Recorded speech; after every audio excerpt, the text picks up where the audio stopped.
All right, let's jump right in. We're going to talk about nonprofit compliance. And look, I know, that word can bring up a lot, right? Paperwork, deadlines, a mountain of rules. But I want us to reframe that today. Let's think about compliance less as a burden and more like, well, like the essential shield that protects your organization's mission. I mean, think about it. You started your nonprofit with this incredible passion, this drive to actually make a difference in the world. Maybe it's serving your local community, or advocating for a cause you believe in, or protecting the vulnerable. Whatever it is, that mission, that's the heart of everything you do. But here's the million-dollar question, right? What happens when all the administrative stuff, the filings, the regulations, the endless deadlines, what happens when that gets in the way? What if the very paperwork that's supposed to keep you transparent actually puts your entire mission at risk? It's a crazy thought, but that's the tightrope every single nonprofit has to walk. So let's start by getting really clear on what we're even talking about when we say compliance. Because trust me, it is so much more than just ticking off boxes on a form. It's really the foundation for protecting that mission we just talked about. Okay, let's break this definition down. At its core, yeah, it's about obeying the laws, federal, state, and local. But look at the why behind it. It's to maintain your tax-exempt status, to build public trust, and to operate legally. You see, these aren't just bureaucratic hoops to jump through. They're literally the financial lifeblood and, the reputational currency of your entire organization. And believe me, the stakes are incredibly high. This isn't just theoretical stuff. Let's make this real for a second. Imagine there's this small after-school arts program, right? They're doing amazing work with kids, but they're swamped. They miss a couple of state registration deadlines. No big deal, right? Wrong. Suddenly, bam, they're hit with fines. Their license to fundraise gets suspended right before their huge annual benefit concert. The mission to help kids is still there, but the money to actually do it, it's gone. This chart really lays out the two paths you can take. On one side, you have the benefits of good compliance. You're building donor trust, you're unlocking grant funding, it's the engine for your mission. But on the other side, well, that's where the trouble is. IRS audits, steep fines, losing public trust, and the big one, having your tax-exempt status completely revoked. The stakes really couldn't be higher. Okay, so we've covered the why. We get that this is super important. Now let's get into the what. We can pretty much break down this whole complex world of compliance into two main arenas. You've got the federal government, and then you've got the states. I think the easiest way to picture this is like a two-level video game. First, you've got the main boss, the federal government, the IRS. You have to follow their rules, no matter what. But then, for every single state where you operate, or even just ask for donations, you unlock a new level with its own unique set of rules. And here's the kicker. They're almost never the same. So let's tackle that first level, the federal government. And we have to start with the big one, the single most important annual filing for pretty much every nonprofit out there, the Form 990. Now, the good news is the IRS knows one size doesn't fit all, so there are a few different versions. If you're a smaller organization with gross receipts of $50,000 or less, you get to file this super simple electronic 990N. People call it the e-postcard. If you're a bit bigger, under $200,000, you'll file the 990EZ. And for everyone else, $200,000 or more, you're filing the full Form 990.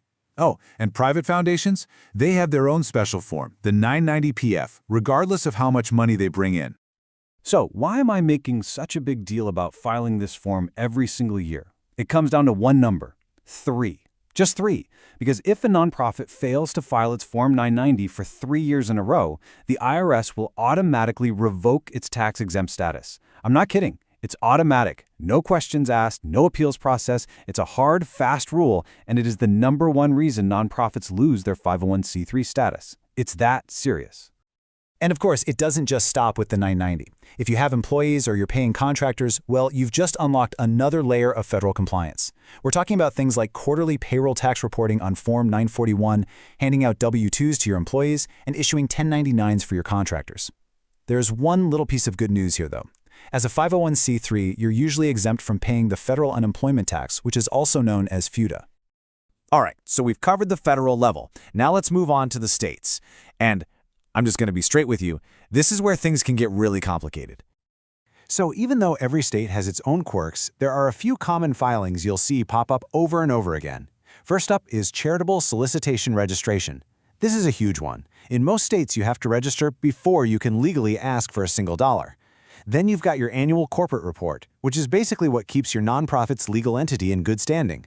And finally, if you have any kind of physical presence in a state that's not where you originally incorporated, you're probably going to need something called a certificate of authority to operate there legally. And if you want a perfect example of how wild this can get, just look at the deadlines for these registration renewals. California wants it by May 15th, okay? Illinois, June 30th. Florida throws a curveball, it's due on your anniversary date. And then Washington wants it by November 30th. Now just try to imagine tracking all of that if you're fundraising in 10, 20, or maybe even all 50 states. It's a logistical nightmare.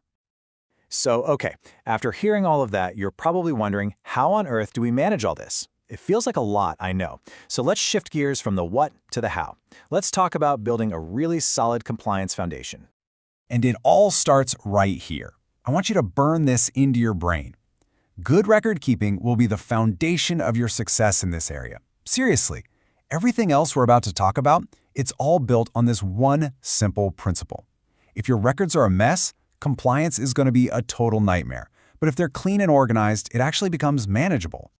So here's a simple 3-step framework you can use to build that foundation. Step 1, master your record keeping. I can't say it enough. Your financial books need to be accurate because every single filing pulls from them. It all starts right there. Step 2, empower your board. This isn't just a task for the staff. Your directors are legally on the hook for making sure the organization is compliant. It's a core governance responsibility. And step 3, conduct regular reviews. Things change, laws get updated, your programs grow. You need to do an annual checkup on your compliance risks just to stay ahead of any potential problems. So let's bring this all back home. After seeing all the different forms and deadlines, it is so easy to get lost in the weeds. I get it. But just remember this.